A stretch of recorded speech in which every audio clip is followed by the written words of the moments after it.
Hello friends, welcome to Sitaram IAS YouTube channel. In this video, we will discuss second part of test number 15 of Vision IAS prelims test series. 21st question हमने कल देख लिया था, ठीक है। Last वाला जो part था उसमें हमने देख लिया था। ये आपका इसके आगे चलेंगे, लेकिन एक बार फिर से देख लीजिए इस क्वेश्चन को, ठीक है, ताकि आपको रिकॉल हो जाएगा कि धर्म नीति की इसमें बात करी थी हमने, ठीक है, कि प्रिंसिपल ऑफ मोरलिटी के ऊपर किसी ने एक लिखी थी, एक बुक लिखी थी, उसके बारे में आपको बताना था कि ये बुक किसने लिखी थी, ठीक है। तो ये अक्षय कुमार दत्त को आपने यहाँ से राइट क्लिक आपने किया था, ठीक है। इसके अलावा आप क्वेश्चन नंबर 22 इस पे देखिए, क्वेश्चन नंबर 22 में क्या किया गया है। तो आप क्वेश्चन नंबर 22 की चीज देखिए।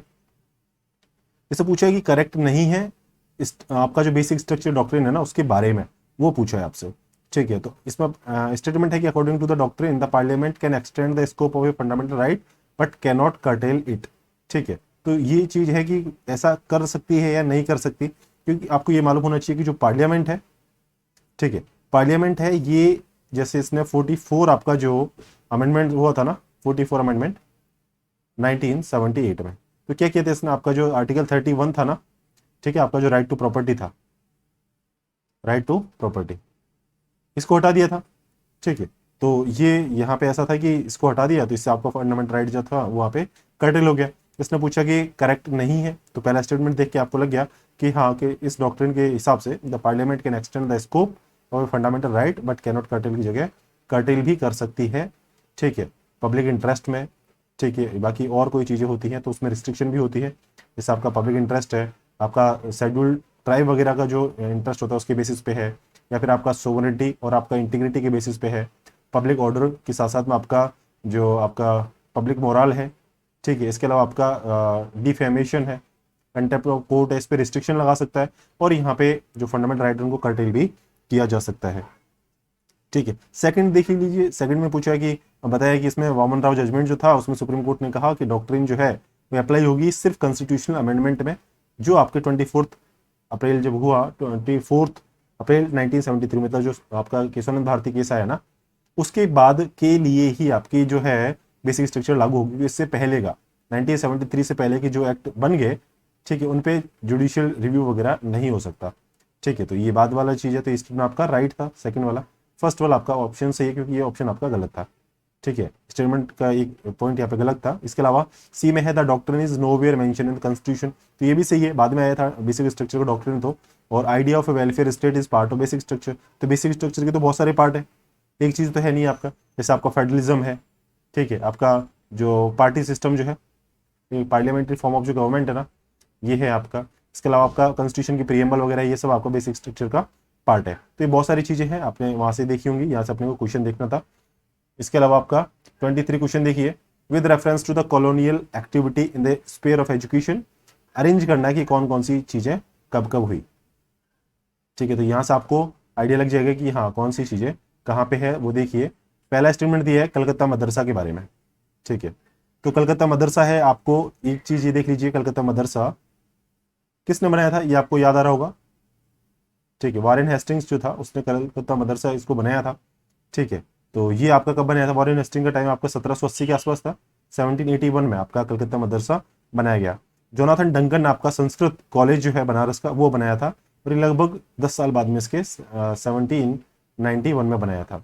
Fort William college, fort William college किसने बनाया था, वेलेस्ली ने। वेलेस्ली कब आता है, आपका जो 18th सेंचुरी उसकी बिल्कुल लास्ट में आता है, लगभग 1800 के आसपास ये आता है वेलेस्ली। तो वेलेस्ली फोर्ट विलियम बनाएगा, संस्कृत कॉलेज जोनाथन डंकन बनाएगा, कलकत्ता मदरसा आपका जो है वो वॉरेन हेस्टिंग 1781 में है। क्योंकि याद रखें 10-10 साल का फर्क रखें, इसमें 10 साल का था, इसमें भी 10 सही हो गया क्योंकि यहाँ पे 1800 के आसपास है, ठीक है। तो यहाँ से इन तीनों को आप क्रोनोलॉजी सेट करके बस आपको याद रखना है, ये मेन है क्योंकि आपका मदरसा वाला जो है ना, ठीक है, मदरसा है 1781 में, ठीक है। इसके बाद में आपका है संस्कृत कॉलेज, ये आपका 1791 में। फिर आपका है फोर्ट विलियम। अब इनमें जब आप 100 साल आगे जोड़ेंगे ना, मतलब इसमें 100 ईयर जोड़ेंगे तो आपका 1881 आएगा, ठीक है। 1881 आएगा तो यहाँ पे क्या आता है, फर्स्ट फैक्ट्री एक्ट आता है, ठीक है। जब इसमें आप 10 साल फिर से जोड़ेंगे तो आपका 1891 यहाँ पे आपका सेकंड फैक्ट्री एक्ट आ गया, ठीक है। ये चीज़ है, तो आपको यहाँ पे ये ऐसे याद रख लेना है, यहाँ पे नहीं हो रहा है तो उस हिसाब से याद रख लो। यदि 1881 होता तो उसमें हम 10 साल जोड़ के सेकंड वाला लेते हैं ना, तो यहाँ पे भी आपका पहले मदरसा बनेगा, फिर आपका जो है संस्कृत कॉलेज जो है बनारस में वो बनेगा जोनाथन डंकन से, ठीक है। और संस्कृत वाले कॉलेज जो है इसको आप कैसे भी लिंक करके रखना कि डंका बजेगा या जो भी है तो उससे संस्कृत वाला याद रहेगा, मंदिर का डंका बजेगा, और बाकी मदरसा वाला जो है या फेस्टिंग से याद रख सकते हैं। ठीक है। इसके अलावा है 24th question, which of the following पूछा है कॉन्स्टिट्यूशन एक्ट जो हुए जो रेटिफाई नहीं हुए, not ratified by 50% of state legislature. अब देखिए 55 जो है ना वो कब होता है, आपका फेडरलिज्म जैसी चीजों में चेंज हो रहा है ना, या फिर आपका प्रेसिडेंट जो है उसके इलेक्शन के जो तरीका है कि किस तरह से इलेक्शन का उसका इलेक्टोरल कॉलेज जो बनना है, उस पे आपका जाके है कि 50% स्टेट से रेटिफिकेशन लेना होता है, ये वहां पे चीज होती है। ठीक है। अब आप देखिए 7th जो कॉन्स्टिट्यूशन अमेंडमेंट एक्ट था ना, ये किससे रिलेटेड था, आपका हाई कोर्ट और हाई कोर्ट के जजेस से। अब जुडिशरी में कोई भी चेंजेस करेंगे तो भी एक फेडरलिज्म का पार्ट हो गया। ठीक है। तो वहां पे आपका अमेंडमेंट होना आपका स्टेट की रेटिफिकेशन से होता है। ठीक है। तो इसको इधर नहीं लगाएंगे, यहाँ पे लगाएंगे, मतलब ये स्टेटमेंट राइट है। उसने नोट पूछा ना तो नोट वाले को तो देखेंगे। फिर 101 कॉन्स्टिट्यूशन अमेंडमेंट एक्ट है जो आपका जीएसटी जो आया था, तो जीएसटी वाला था ये आपका टैक्सेशन सिस्टम जो है ना उसको बिल्कुल ही चेंज करना था। ठीक है। तो वहां पे ये भी आपका यहाँ पे चेंज हुआ क्योंकि इसमें रेटिफिकेशन स्टेट्स का माना गया, क्योंकि यहाँ पे जो पावर थी ना 7th शेड्यूल की, ध्यान रखना टैक्सेशन जो है ना जो आपका रेवेन्यू जो आता है वो 7th शेड्यूल में मेंशन है। तो 7th शेड्यूल जो है ये फेडरलिज्म से रिलेटेड, तो इसमें चेंज हुआ, तो फिर से आपका ये भी आपका जो है स्टेट का रेटिफिकेशन यहाँ पे चाहिए था। फिर 61st कॉन्स्टिट्यूशन अमेंडमेंट जो था जिसमें आपका 21 से 18 ईयर आपकी एज करी गई थी। ठीक है। इसमें क्या था, आर्टिकल 326 था, इसमें तो चेंज किया गया था इसको। ठीक है। तो यहाँ से भी चीजें चेंज करी तो आपका जो तरीका था इलेक्शन के लिए कि वोटर की एलिजिबिलिटी क्या होगी। ठीक है। तो ये वहां पे भी इसमें आपका असेंबलीज जो थी स्टेट वगैरह थी की, उसमें एडल्ट सफरेज का जो ईयर था 21 से 18 किया, तो यहाँ पे भी वहां पे जरूरत था आपका स्टेट के रेटिफिकेशन से अमेंडमेंट करना। तो ये 3 स्टेटमेंट आपके राइट है। तो पहला आपका कौन सा 97th अमेंडमेंट। तो अब देखिए 97th अमेंडमेंट जो था इसमें क्या था आप बताइए। 97th अमेंडमेंट में आपका एक तो इसको सुप्रीम कोर्ट ने हटा दिया था। ठीक है। क्योंकि यहाँ पे आपका कोऑपरेटिव सोसाइटी जो है ना, कोऑपरेटिव सोसाइटी के बारे में था। ठीक है। तो यहाँ पे क्या है कि इसमें रेटिफिकेशन नहीं लिया गया, तो इसीलिए तो सुप्रीम कोर्ट ने इसको कहा था कि भाई जो सुप्रीम कोर्ट उसने इसके स्ट्रक डाउन कर दिया कि ये 2011 में जो एक्ट आया था ना, ये जो एक्ट आया ये कोऑपरेटिव सोसाइटी के लिए वर्क तो कर रहा है, लेकिन इसमें रेटिफिकेशन की जरूरत थी यहाँ पे, लेकिन रेटिफिकेशन लिया गया ही नहीं था। इसलिए यहाँ पे आपको ध्यान रखना है कि नॉट रेटिफाई कौन से हैं, ये है। ठीक है। 97th वाला रेटिफाइड नहीं है, तो नॉट वाला पूछा था, बाकी आप सिंपल से यहाँ से चीजें समझ सकते हैं। टैक्सेशन में चेंज है, जुडिशरी में चेंजेस है, 7th शेड्यूल है उसमें चेंजेस है, आपका फेडरलिज्म में चेंजेस है, इलेक्शन जो है प्रेसिडेंट का उसका मैनर जो है उसमें चेंजेस है, इलेक्टोरल कॉलेज में भी आप कुछ चेंजेस करेंगे, इलेक्शन वगैरह का जो सिस्टम है ना मेन उसी में चेंजेस आप कर रहे हैं, तो वहाँ पे भी आपको जरूरत पड़ेगी। ठीक है। स्टेट की रेटिफिकेशन की। आगे चलते हैं क्वेश्चन नंबर 25 पे। और 25 देखिए तिरुवनंतपुरम डिक्लेरेशन, इसको आप सीधा से याद रखना है कि आपका जो इलेक्टोरल रिप्रेजेंटेशन जो है वुमन का, उसके लिए इसको काम में लिया गया था। तिरुवनंतपुरम डिक्लेरेशन आप यहाँ से याद रखें। ठीक है। तो इसमें आप देख लीजिए कोई ऑप्शन होगा, हाँ ये reservation for woman in Lok Sabha. ठीक है। तो ये अलग से आपको एक पॉइंट याद रखना है, बाकी आपका कम हो जाएगा। 26th question with reference to consumer protection act 2019। भी एक्ट है, इसमें क्या क्या चीजें हुई क्या नहीं हुई, आपको पॉइंट यदि मालूम होगा तो वहां से आप चीजें देख सकते हैं कि कैसे कैसे वहां पे काम हो रहे हैं। यहाँ पे पूछा है कि right to be heard is explicitly guaranteed under the act. ठीक है। तो इसकी खास बातें क्या क्या है, खास बातें जो है ना इसकी स्टेटमेंट में ही दे रखी है। ठीक है। कि आपका जो सुने जाने का मतलब जो कंज्यूमर है ना उसके सुने जाने का यहाँ पे एक्सप्लिसिट गारंटी यहाँ पे दी गई है, इसीलिए इसमें अमेंडमेंट किया गया है। इसके अलावा दूसरी चीज और क्या कही है कि इस एक्ट में प्रोवाइड किया है 3 टायर क्वाजी जुडिशियल मैकेनिज्म, कि आपका जो कंज्यूमर की ग्रीवेंस जो है उसके डिस्प्यूट जो है उसके रिडर्सल के लिए। तो ये 2 इसके खास फीचर है जो यहाँ पे स्टेटमेंट के फॉर्म में दे रखे हैं। ठीक है। एक दूसरा याद रखना, इसमें कहा है कि ई कॉमर्स इज एक्सक्लूडेड, इसको यहाँ हटा देना, यहाँ पे ई कॉमर्स को भी इंक्लूड किया गया है। ठीक है। तो ये आपको ध्यान रखना है। और इसमें आपको मैं एक चीज यहाँ पे नोट करा दूं कि कौन कौन सी चीजें इसमें ऐड की गई है। तो यहाँ पे कुछ ऐसे राइट हैं जो यहाँ पे एक्सप्लिसिटली मेंशन किए गए हैं। ठीक है। तो मैं आपको वो बताता हूँ, एक सेकंड, यहाँ पे क्लियर नया पेज ही ले लेते हैं। ठीक है। ये आपका है कौन कौन से राइट इसमें मेंशन है, तो वो देख लीजिए आप। जो यहाँ पे मेंशन है वो आपके एक तो राइट टू सेफ्टी है। ठीक है। राइट टू सेफ्टी यहाँ पे मेंशन है, सेफ्टी है, इन्फॉर्म्ड है। इसके अलावा आपका राइट टू चूज है, मतलब अपनी पसंद से हम कोई प्रोडक्ट खरीद सकते हैं। राइट टू बी हर्ड है। ठीक है। इसके अलावा आपका रिड्रेसल के लिए है, और यहां पे आपका क्या है, अवेयरनेस। ठीक है, इन चीजों के लिए यहां पे आपका राइट है, ये चीज आपको ध्यान रखना है। और इसका नाम क्या है, CPA 2019, यहाँ पे ये मेंशन यहाँ पे चीज़ों में किया गया है। तो ये आपका यहाँ से स्टेटमेंट हो गया। इसमें दूसरी चीज़ याद रखनी है, ई कॉमर्स जो है इसको भी यहाँ पे इंक्लूडेड है। ठीक है, तो ये मेन काम यही था कि जो ई कंज्यूमर जो है ना उनको शामिल करना था इसमें, इसलिए एक्ट लाया गया था। ठीक है, तो यहाँ पे आपका हो गया ऑप्शन इसमें यहाँ से, तो आप देख लीजिए ऑप्शन आपका ए बनेगा। ठीक है, बाकी क्वेश्चन नंबर 27 पे चले। क्वेश्चन नंबर 27 ने पूछा कि आपसे 4 लोग दिए हैं और 4 लोग क्या 4 लोगों के नाम पे केस दिया हुआ है, और उसमें आपसे कहा है कौन से केस में आपका यहाँ पे सुप्रीम कोर्ट ने जो है कहा था कि ऐसी सिचुएशन जहां पे हंग असेंबली होगी, उसका मतलब होगा कि कोई पॉलिटिकल पार्टी ने ऑब्टेन क्लियर मेजोरिटी नहीं लिया है, तो फाइनल डिसीजन जो है वो आपका जो आपकी फूडिंग पार्टीज के लिए जो है नहीं है, but with the concern legislature through a flow test. मतलब वहां पे फ्लो टेस्ट की बात होगी, तो फ्लो टेस्ट की बात होगी ना, इसके लिए आपको सीधा सा पता है कि केस है SR बोमे केस, ये फ्लो टेस्ट की ही बात करता है। ठीक है, फ्लोर टेस्ट, इसमें कुछ ज़्यादा बताना नहीं है। फ्लो टेस्ट के लिए SR बोमे वाला केस जो है, SR Bommai versus union of India, ये केस है बात करता है। और इसमें बात जो चलती है ना वो आर्टिकल 365, ठीक है, सॉरी आपका जो क्या बोलते हैं उसको, प्रेसिडेंट इमरजेंसी वाला जो है ना, प्रेसिडेंट रूल वाला 365 नहीं, वो अलग है, 356 यहाँ पे बात की गई है। ठीक है, तो ये आप यहाँ से देख लें कि SR बोमे वाले केस में आपका फ्लो टेस्ट की बात करी गई थी। इसके अलावा देखिए आप क्वेश्चन नंबर 28 में देखिए, इसमें आपसे पूछा क्या है। तो क्वेश्चन नंबर 28 में आपसे चीज़ें सीधी सीधी यहाँ पे पुट की गई हैं कि आपका अहमदाबाद मिल स्ट्राइक 1918 वाला जो था, इसमें क्या क्या चीज़ें की गई थी। तो इसमें क्या क्या चीज़ें की गई थी वो आपको यहाँ से देखना है, वो देख लीजिए, एक सेकेंड।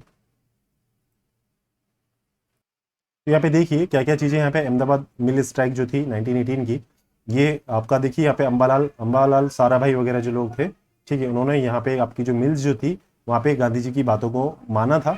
ठीक है, क्या काम था वहाँ पे आपका, जो प्लेग कमीशन जो था ना, प्लेग की वजह से वहाँ पे कमीशन था, तो उसमें आपका प्लेग के लिए उन्हें वहाँ पे एक भत्ता मिलता था, अलाउंस मिलता था, तो वो कम कर दिया गया था, तो उसके ऊपर आपकी स्ट्राइक वहाँ पे चल रही थी। इसमें स्टेटमेंट आपको जो दिए हुए हैं कि main reason for strike was the discontinuation of plague bonus, ये तो आपका स्टेटमेंट मैंने अभी बता ही दिया, ये तो था ही। इसके अलावा और क्या था यहाँ पे, ये तो आपकी चीज़ थी। ठीक है, इसके अलावा आपका दूसरा है कि it was Rajendra Prasad who requested, तो राजेंद्र प्रसाद यहाँ पे नहीं थे, राजेंद्र प्रसाद तो आपके बिहार वाले रीजन में थे, तो यहाँ पे आपका ये नहीं रहेंगे। इसके अलावा Mahatma Gandhi propose an arbitration board और comprising representative of worker and mill owner, तो ये आपको ध्यान रखना ऐसा था, तो मतलब वर्कर जो थे ना उनको उसमें शामिल किया था कि भाई आर्बिट्रेशन जो होगा उसके बीच में। और यहीं से आप ध्यान रखना कि यहीं से आपका जो ओनरशिप जो है ना, जिसमें आपका मैनेजमेंट जो है फैक्ट्रीज का, इंडस्ट्रीज का, उसमें वर्कर का रोल होगा। ये आपकी DPSP है, तो ये आपकी गांधीयन DPSP है, इसी से आप लिंक कर लें उस चीज़ को। ठीक है, तो ये आपका थर्ड स्टेटमेंट जो है यहाँ से है, और फर्स्ट है ये भी राइट है, बस राजेंद्र प्रसाद को आप हटा देते हैं यहाँ से, ऑप्शन आपके यहाँ से बन जाएंगे। 29 क्वेश्चन है कि आपसे स्पेशल 301 रिपोर्ट आपसे पूछी है, स्पेशल 301 रिपोर्ट किसकी है। ठीक है, तो आपका यूनाइटेड स्टेट ट्रेड रिप्रेजेंटेटिव जो है ना, इनकी एक रिपोर्ट है ये। ठीक है, तो आपका ट्रेड रिप्रेजेंटेटिव जो है इसको पब्लिश करता है नहीं करता है। ठीक है, तो यहाँ से आपसे पूछा है, तो ये सीधा सा बात है, स्पेशल रिपोर्ट 301 थी, सीधा सा पॉइंट आपको याद रखना है, तो यहाँ से आपका स्टेटमेंट राइट हो जाएगा, फर्स्ट वाला। ठीक है, इसके अलावा आपका है कि attempt to identify trading partner that deny market access to US innovation. ठीक है, तो क्या ऐसा है क्या कि मतलब यहाँ पे आपसे पूछा है कि जो US इनोवेटर जो है उनके मार्केट एक्सेस के जो पार्टनर्स है उनको आइडेंटिफाई करने के लिए काम करता है क्या, जो इसको डिनाई करते हैं। ठीक है, तो ये स्टेटमेंट आपका राइट नहीं लगता है, क्योंकि US जो है ज़्यादातर ट्रेड जो है अलाउ करना चाहता है। ठीक है, तो ये आपको यहाँ से याद रखना है कि इस तरह से यहाँ पे चीज़ें होती हैं, और US जो है उसके लिए अलाउ करता है, तो यहाँ पे डिनाई वाला जो चीज़ है ना ये यहाँ पे नहीं रहेगा। ठीक है, इसके अलावा आपका है डिनाई किया है, aim to identify trading partner that deny market access to US innovators that rely on the protection. हाँ, ये ध्यान रखना, जो इसको डिनाई करता है ना US के लिए, उसके बारे में मेंशन था, US के लिए स्टेटमेंट आता तो वो राइट हो जाता, तो स्टेटमेंट आपका यहाँ से राइट है, ये ध्यान रखना है ना, क्योंकि ये आपका है कि ऐसे ट्रेडिंग पार्टनर जो डिनाई करते हैं US को। ठीक है, तो उसके लिए ये बात थी। इसके अलावा आपका थर्ड है कि in 2022 India has been moved from the priority तो यहाँ पे देखिए आप कि थर्ड स्टेटमेंट आपका कि 2022 में आपका India has been moved from the priority watch list countries to watch list countries. आपकी जो है वॉच लिस्ट कंट्रीज जो है ना, वहाँ से आपकी प्रायोरिटी वाले जो नेशंस रखे हुए हैं, तो इसमें आप ध्यान रखना इंडिया है उसको उस लिस्ट में रखा गया है, क्योंकि ये जो है मार्केट एक्सेस नहीं देते ज़्यादातर यूएस वाले प्रोडक्ट को। इसके अलावा चाइना आपको मालूम हो गया होगा, रशिया है, ये भी इसमें शामिल है। इसके अलावा आपका साउथ अमेरिका का अर्जेंटीना वगैरह जो कंट्रीज है ना, अर्जेंटीना है, चिले है, ठीक है। इसके अलावा आपका इंडोनेशिया है, ये लोग है ये मार्केट एक्सेस नहीं देते यूएस वाले ज़्यादा प्रोडक्ट को, इसका इसमें मेंशन था और हमें उस लिस्ट से बाहर नहीं निकाला है, ठीक है, मूव नहीं किया है बाहर। तो ये आपको पॉइंट यहाँ से मालूम होना चाहिए था। यहाँ से 1 और 2 स्टेटमेंट जो है आपके यहाँ से राइट आप कर सकते हैं, ठीक है। इसके अलावा है आपका क्वेश्चन नंबर आपका 30 है आपका। ये कंसिडर करना है आपको स्टेटमेंट जो आपके फंडामेंटल राइट जो है इसके बारे में बातें करता है, ठीक है। तो इसमें आपको बताना है कि फंडामेंटल राइट के बारे में कौन सी चीज़ें सही है। तो ये सिंपल सा क्वेश्चन है, आप इसको कर सकते हैं अटेम्प्ट, ठीक है। तो आप इसको खुद अटेम्प्ट कीजिए कि इसका आंसर क्या हो सकता है कि फॉर्मिडेबल बुलवर्क जो है इंडिविजुअल लिबर्टी के लिए क्या ऐसा कुछ होता है कि इसके लिए वर्क करता है क्या। तो इंडिविजुअल लिबर्टी की फुल बात करता है ये, फुल बुलवर्क मतलब फुल बात करना उसके लिए, ठीक है, स्ट्रांगली उसको सपोर्ट करना। सेकंड है आपका strengthen the secular fabric of Indian state. तो सेक्युलरिज्म इससे बढ़ता ही है। इसके अलावा फैसिलिटेट करता है participation of people in political process, ठीक है। तो पार्टिसिपेशन पीपल का बढ़ाता है नहीं बढ़ाता है, स्टेटमेंट 3 में आप देखिए कि आपका आर्टिकल 19 जो है ना, उसमें आप एक्सप्रेस कर सकते हैं चीज़ों को। Right to freedom of speech and expression वाला जो है, वहाँ से काफ़ी सारी चीज़ें जो है आपकी एडमिनिस्ट्रेटिव प्रोसेस में, आपका जो पॉलिटिकल प्रोसेस है चाहे एडमिनिस्ट्रेटिव प्रोसेस है, वहाँ पे पार्टिसिपेशन में हेल्प करती हैं। तो इसको वहाँ से आपको एक मतलब निकालना है, ठीक है। तो पार्टिसिपेशन पॉलिटिकल प्रोसेस, ठीक है। आपका है कि embody the concept of welfare state. अब आपको ये मालूम है कि वेलफेयर स्टेट जो है ना, ये आपका वेलफेयर स्टेट इसमें नहीं है। वेलफेयर स्टेट की जब आप बात करते हैं तो वो कहाँ आता है, वो आपका डीपीएसपी में आता है। यहाँ से इसको हटा दें, बाकी आपके 3 ऑप्शन जो है वो यहाँ से राइट हो जाएंगे। इसके अलावा क्वेश्चन नंबर 31 देखिए, during the 18th century a tax called Pattadam impose किया गया था पेशवाओं के द्वारा, ठीक है। तो ये टैक्स किस चीज के ऊपर था।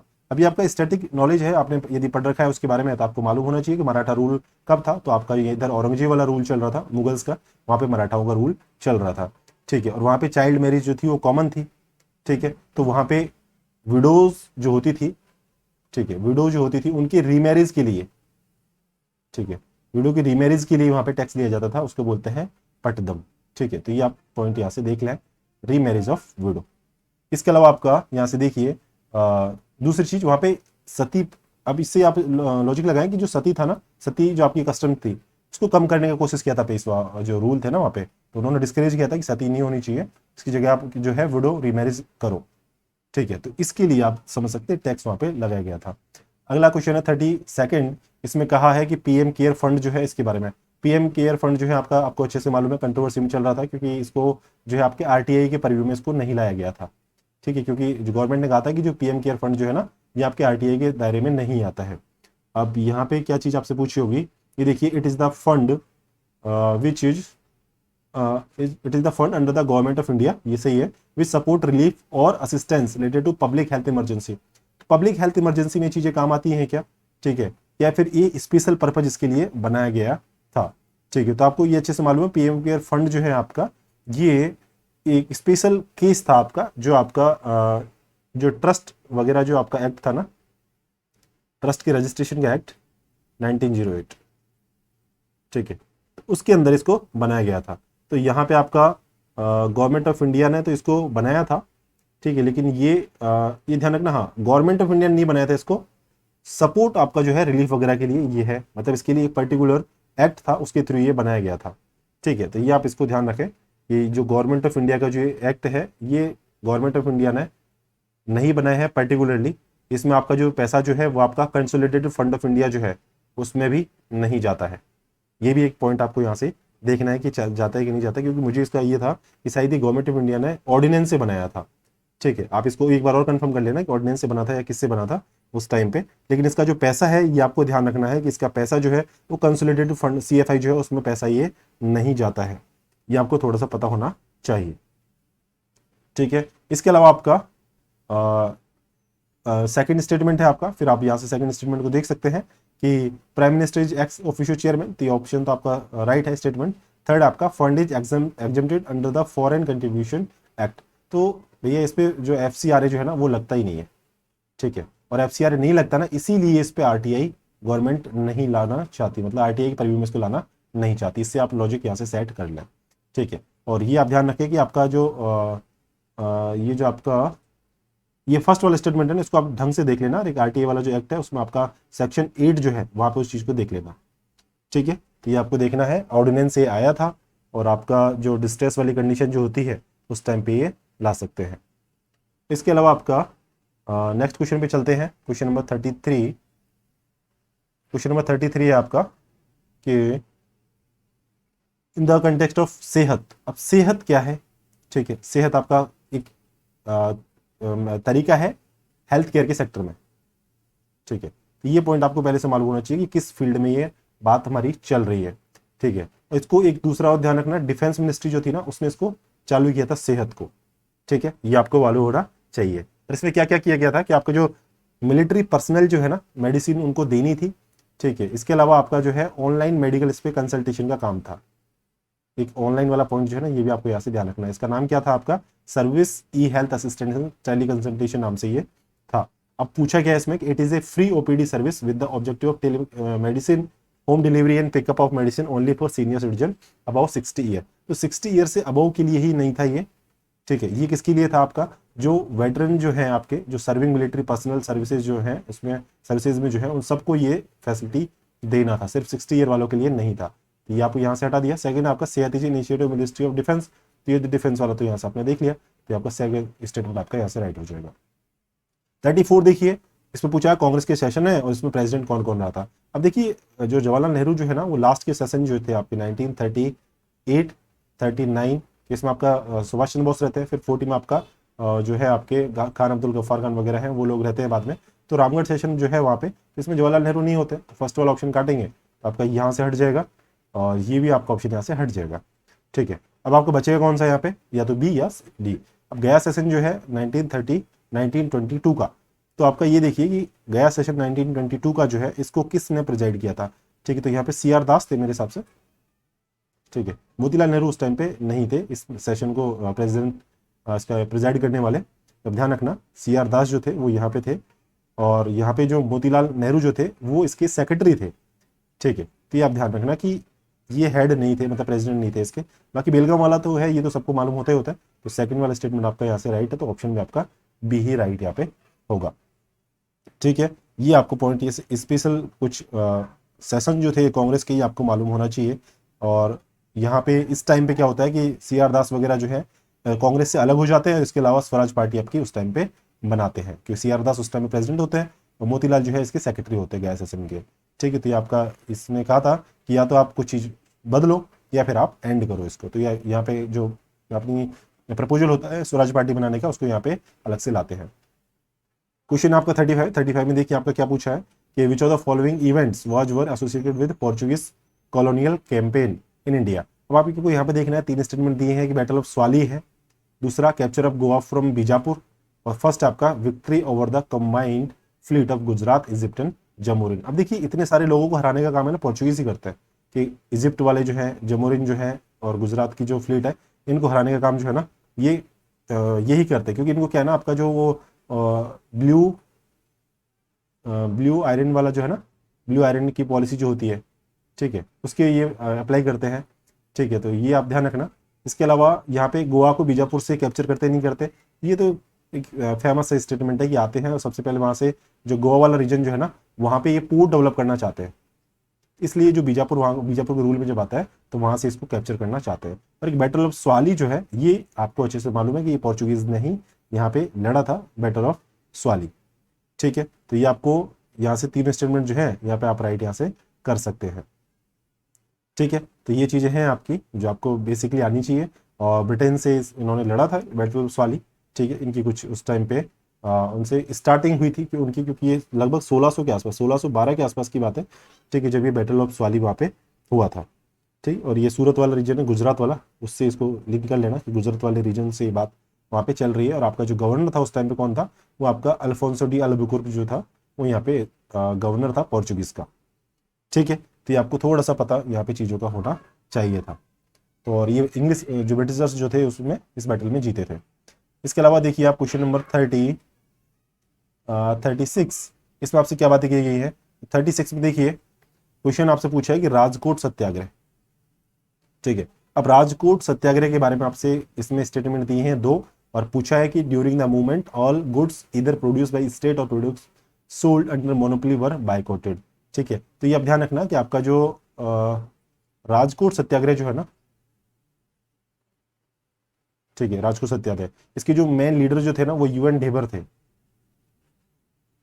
ठीक है, यूएन डेबर यहाँ के थे। और ये कब हुआ था आपका 1930s के आसपास की बात है, उस टाइम पे ये हुआ था, ठीक है। आपका लखी राज जो थे इन्होंने यहाँ पे इनको बुलाया था, और यहाँ पे जो धर्मेंद्र सिंह वगैरह, इसके अलावा इनके फादर वगैरह जो थे, उनसे ये एक कह सकते हैं सत्याग्रह टाइप 1930 में, आप इसका याद रखें 1930 में ये चला था राजकोट सत्याग्रह। और यहाँ पे आपका जो स्टेट से कोई चीज़ें प्रोड्यूस हुई है, गुड्स जो स्टेट ने बनाई है या फिर आपका सोल्ड की गई है मोनोपोली के अंदर, उनको सबको बायकॉट यहाँ पे करना था। इसके अलावा Mahatma Gandhi was successful in persuading durbar of Rajkot to agree to demand of satyagraha. तो यहाँ पे ये काम नहीं कर पाए थे, ठीक है, गांधी जी इसमें काम नहीं कर पाए थे, तो इस वजह से आपका सेकंड स्टेटमेंट जो है ये रॉन्ग हो जाएगा। तो आपका ऑप्शन देखिए आप यहाँ पे सिंगल वाला ए हो जाएगा, ठीक है। तो यहाँ पे ये आपको पता होना चाहिए थोड़ा सा कि राजकोट सत्याग्रह किस से लिंक है। तो लीडर जो है यूएन डेबर, याद रखें, कब हुआ 1930 में हुआ, कहाँ पे हुआ, आपका जो राजकोट है गुजरात से ये लिंक है। और दूसरा आपको पता होना चाहिए कि महात्मा गांधी जो है वो इसमें सक्सेसफुल नहीं हुए थे परसुएड करने में, ठीक है, कि उनकी सत्याग्रह की जो डिमांड है उनको यहाँ पे मनाया जा सके, ठीक है। तो ये आप ध्यान रखना कि यहाँ पे इनको जो गांधी जी है अपना इस मिशन में सक्सेस नहीं हो पाए थे। इसके अलावा क्वेश्चन नंबर 37 है। क्वेश्चन नंबर 37 में आप देखिए, 37 में आपका कैबिनेट कमेटी जो है इनके बारे में पूछा गया है कि कैसे कैसे आपकी प्राइम मिनिस्टर के द्वारा यहाँ पे चेयर की जाती है 37 में, ठीक है। तो अभी करंट में आपकी 8 जो है, ठीक है, 8 कह सकते हैं कैबिनेट कमेटी है जो वर्क कर रही है। जैसे कि आपका कह लीजिए अपॉइंटमेंट की कमेटी है, या आपका अकोमोडेशन की है, इकोनॉमिक अफेयर की है, पार्लियामेंट्री कमेटी है, पॉलिटिकल अफेयर वाली कमेटी है। इसके अलावा आपका सिक्योरिटी पे भी एक कैबिनेट कमेटी बनी हुई है, इन्वेस्टमेंट ग्रोथ है उस पर भी है, स्किल डेवलपमेंट वगैरह पे भी ये कमिटीज यहाँ पे चल रही हैं। और कैबिनेट कमेटी जो है आपका ये कैसे आया, तो ये जो आपके रूल्स जो है वो आपके आर्टिकल 77 का शायद क्लोज 3 है उसके अंदर बनाए जाते हैं, ठीक है। और ये आपकी एक्स्ट्रा कॉन्स्टिट्यूशनल है, एक्स्ट्रा कॉन्स्टिट्यूशनल है, ठीक है। लेकिन इनके रूल्स जो है उसके रूल्स ऑफ बिजनेस जो है ये प्रोवाइड किए जाते हैं इसके अंदर। और आपका आर्टिकल 77 की कॉन्स्टिट्यूशन के आर्टिकल 77 के अंदर इनके रूल्स जो है वो बनाए जा सकते हैं। काम क्या है इनका आपको अच्छे से मालूम है, वर्कलोड जो है कैबिनेट का उसको कम करने के लिए काम आते हैं, इन डेप्थ एग्जामिनेशन इसका करती है, ठीक है। तो आप देख लीजिए यहाँ पे कौन कौन सी चेयर की जाती है प्राइम मिनिस्टर के द्वारा। तो आप देखना, एक आपकी जो एकोमोडेशन है ना, अकोमोडेशन की जो सबसे पहले बात करती है कैबिनेट कमेटी ऑन अकोमोडेशन और cabinet committee on parliamentary affair, ठीक है। ये आपकी इसको छोड़ के पार्लियामेंट्री अफेयर और अकोमोडेशन, इन दो को छोड़ के बाकी सब जो है प्राइम मिनिस्टर वहाँ पे हेड होते हैं। तो अकोमोडेशन वाली को यहाँ से हटा दीजिए, ठीक है। और इसके अलावा आपका पार्लियामेंट्री अफेयर्स, तो पार्लियामेंट्री अफेयर्स ये फर्स्ट वाली है, इसको हटा दीजिए। बाकी आपकी जितनी भी बचेंगी, आपकी 6 जो बचेंगी, इसमें आपका 2 और 3 ऑप्शन देख लीजिए, वो आपका राइट हो जाएगा, ठीक है। इन दो को छोड़ दीजिए, ठीक है। तो एकोमोडेशन वाली जो कमेटी है इनका एकोमोडेट करेंगे होम को, घर को होम मिनिस्टर जो है ये अकोमोडेट करेंगे। इसके अलावा आपका आपके जो वो है आपका पार्लियामेंट्री अफेयर, इनको भी होम मिनिस्टर यहाँ पे हेड करेंगे, चेयर करेंगे। तो ये दो को आप ध्यान रखना है, ठीक है। इसके अलावा है आपका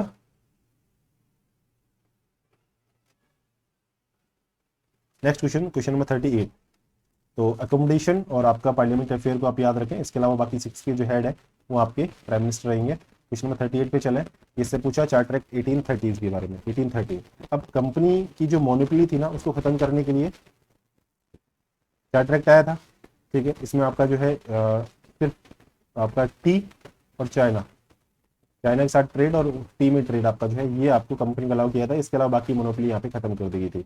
इसके अलावा आपका 1 लाख रुपए की ग्रांट दी गई थी एजुकेशन के लिए, ठीक है। ये यहाँ पे कुछ चीज़ें बाकी है। और एक 20 साल के लिए आपका ये आपका आया था चार्टर एक्ट की, अगला जो है 1933 में आएगा, ये यहाँ पे बात करी गई थी, ठीक है। इसके अलावा आपका और इसमें स्टेटमेंट पे चलो बात करते हैं कि all the restriction on European immigration and the acquisition of property in India were lifted. तो ऐसा हुआ था क्या, तो ऐसा भैया सभी रिस्ट्रिक्शन जो थी ना वो लिफ्ट नहीं की गई थी, कुछ रखी गई थी। इसके अलावा a sum of 1 lakh rupee was to be set aside for revival promotion and encouragement of literature.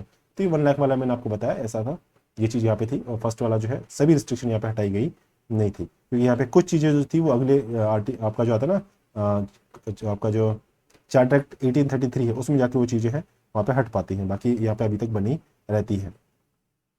ठीक है, इसके अलावा आप ध्यान रखें ये हो गया। इसके अलावा क्वेश्चन नंबर आपका 39 देखिए कि आपको देखना है इसमें कि वाइस प्रेसिडेंट के रोल के ऊपर बात है। ठीक है, तो वाइस प्रेसिडेंट का रोल है प्रेसिडेंट की तरह निभाएंगे जब नीड होगी। जब नीड मतलब आपका जो यदि आपका वैकेशन है, ठीक है, या फिर आपका प्रेसिडेंट यदि अपनी सीट पे नहीं है तो उस टाइम पे जो है वाइस प्रेसिडेंट प्रेसिडेंट की जो है रेस्पॉन्सिबिलिटी वो निभाते हैं, और उनको जो सैलरी अलाउंसेस जो मिलते हैं, एमुलमेंट वगैरह मिलते हैं, वो एज ए प्रेसिडेंट मिलते हैं, और उस टाइम पे वो राज्यसभा जो है उसको वहाँ पे प्रिजाइड नहीं करते हैं। ठीक है, ये आपको अच्छे से चीज़ें मालूम है।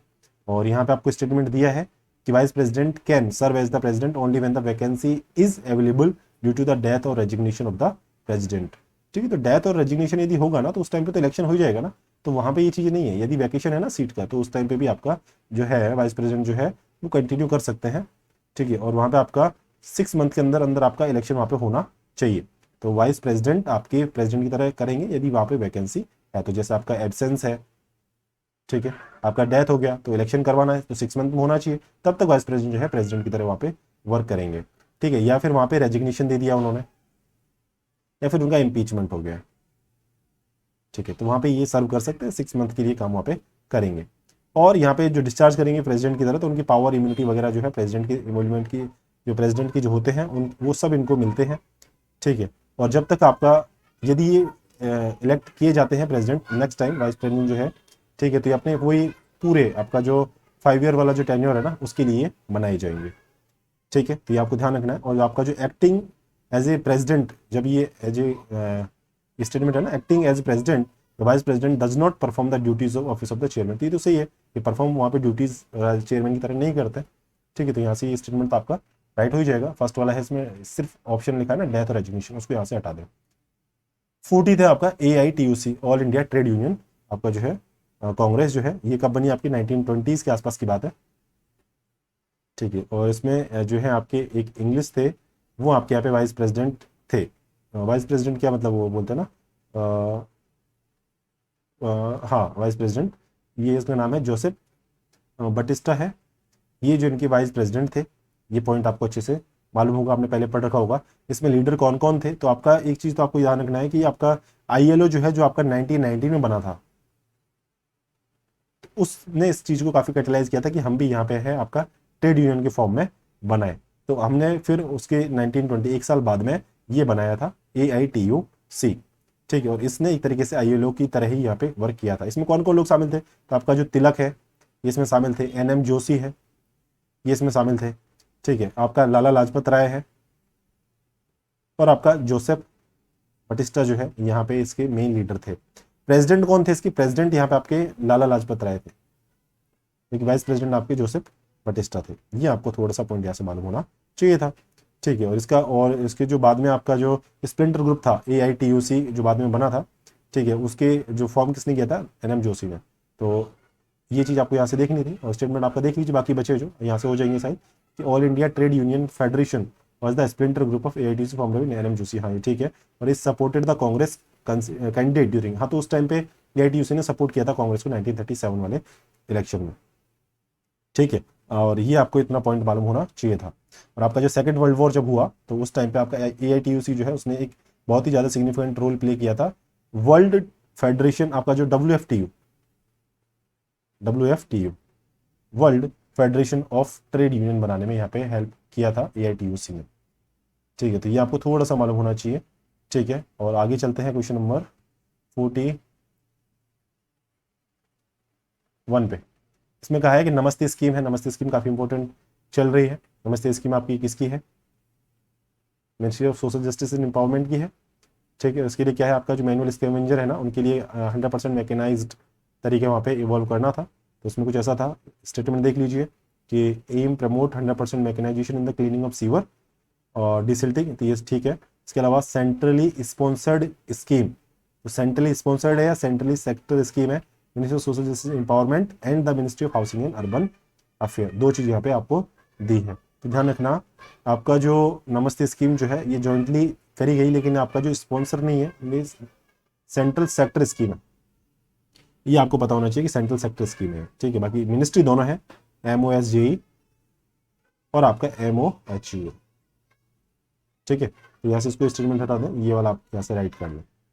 इसके अलावा आपका इसमें और क्या क्या चीज़ें किया गया था, तो वो तो देखिए पॉइंट है, आपको सीधा सा सिंपल सा आप लगा सकते हैं, ध्यान यही देखना था बस कि यहाँ पर आपका सेप्टिक टैंक सैनिटेशन वर्कर होंगे, उनको आपका जो लाइफ इंश्योरेंस वगैरह जो है ना, हेल्थ इंश्योरेंस वगैरह है, आयुष्मान भारत कार्ड वगैरह जो है उसको बनाए जाएंगे। इसके अलावा आपका सैनिटेशन वर्क में 0 फैटिलिटी यहाँ पे बनानी थी, और जो स्किल्ड वर्कर जो है यही ऐसा काम करेंगे। इसके अलावा यहाँ पे सैनिटेशन वर्कर जो है वो डायरेक्ट कॉन्टैक्ट में नहीं आएंगे, आपका जो होता है ना मल वगैरह जो होता है उसके कॉन्टैक्ट में नहीं आएंगे। अगला है ग्राम पंचायत सिटीजन चार्टर, ठीक है। तो ग्राम panchayat citizen charter question number 42, इसमें देखिए क्या क्या क्या बातें की गई है।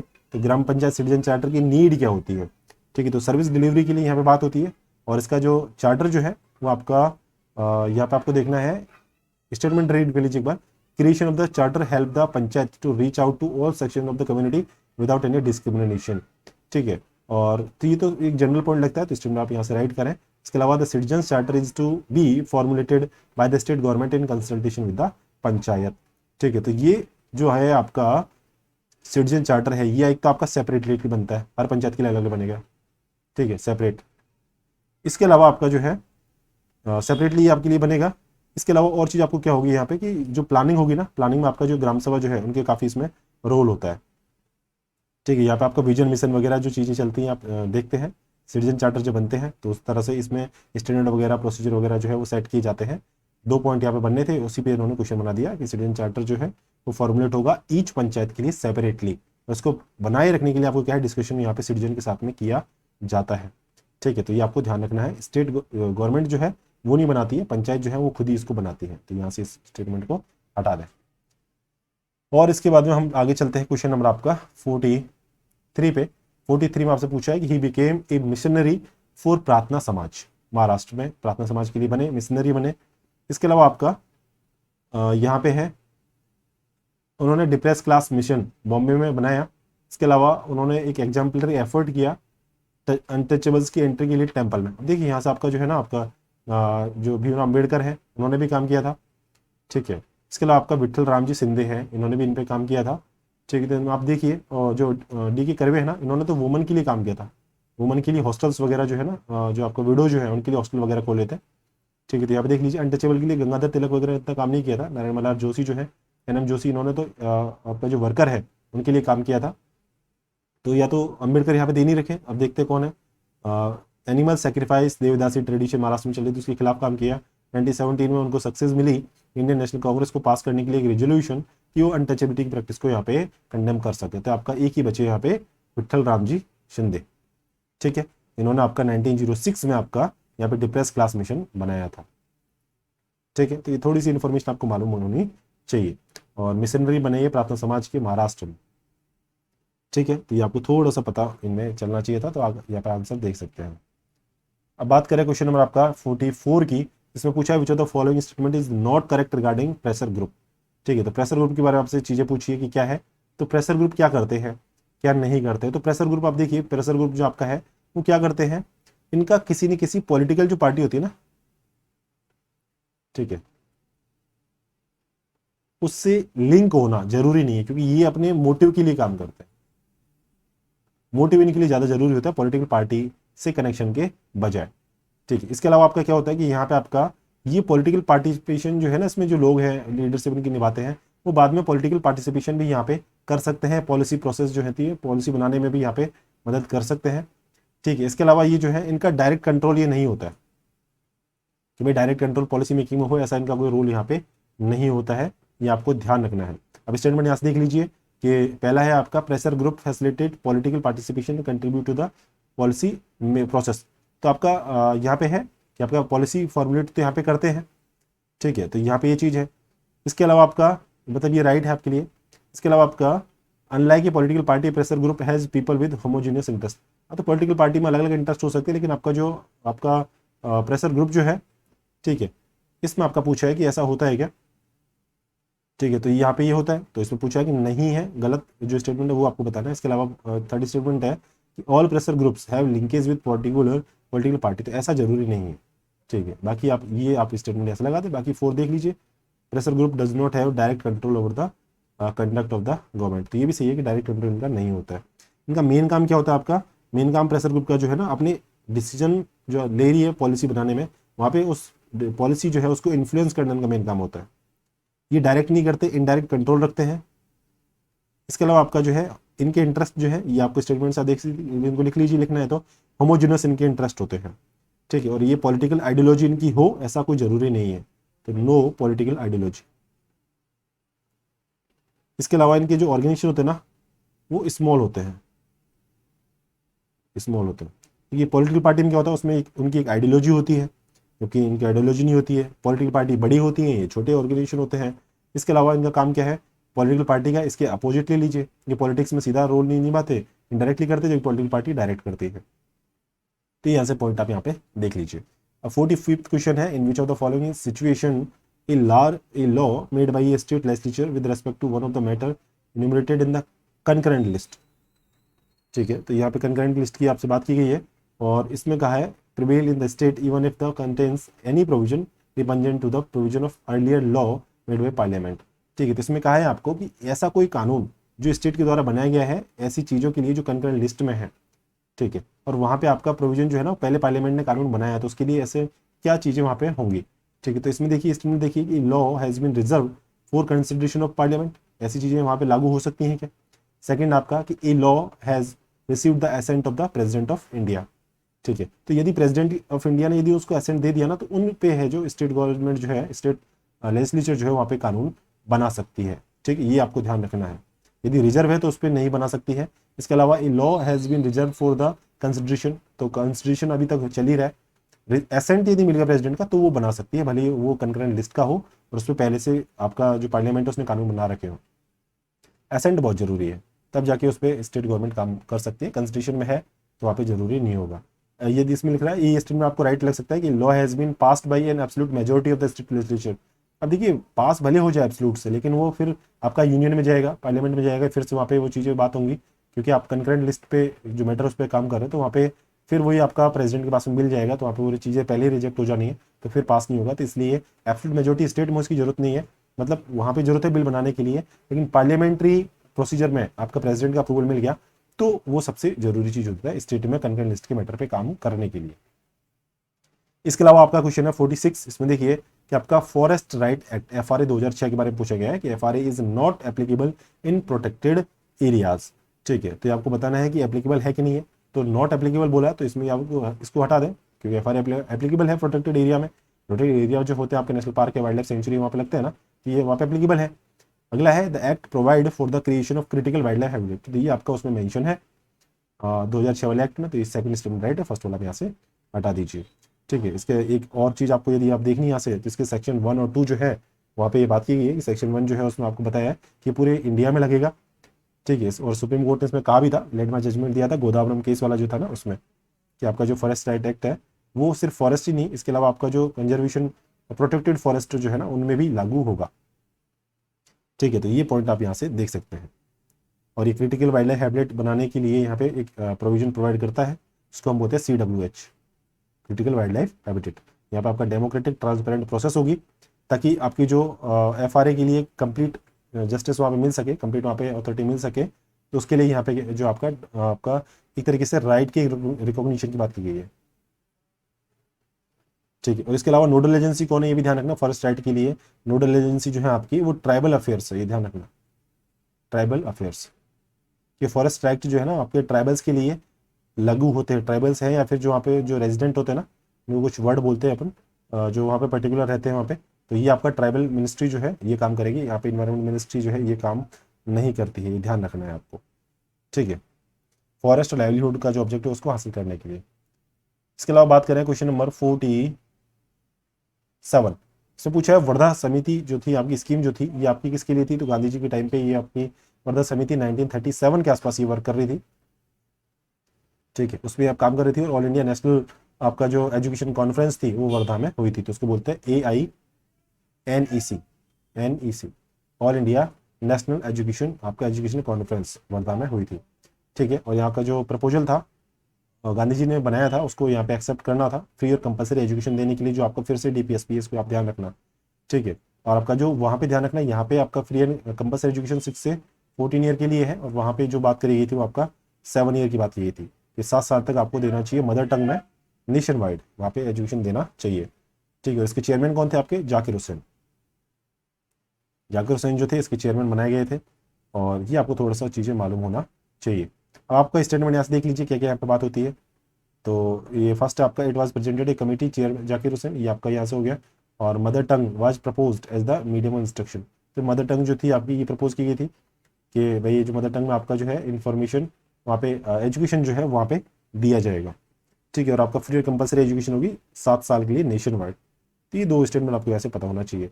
इसके अलावा है यहाँ पे कि जो टीचर्स वगैरह हैं उनके लिए रिमोल्यूशन वगैरह जो है वो भी यहाँ पे दिए जाएंगे। इसके अलावा कमेटी ने एक चीज़ और सजेस्ट की थी कि जो आपका स्पिनिंग, वीविंग, ठीक स्पिनिंग है, वीविंग है, इसके अलावा आपका कार्डबोर्ड और वुड वर्क वगैरह जो लेदर वर्क है, ऐसे कुछ काम करने वाले जो है ना उनको भी यहाँ पे क्राफ्ट, मतलब जो बोलते हैं ना कि लर्निंग बाय डूइंग, ये वाला कंसेप्ट यहीं से आया था।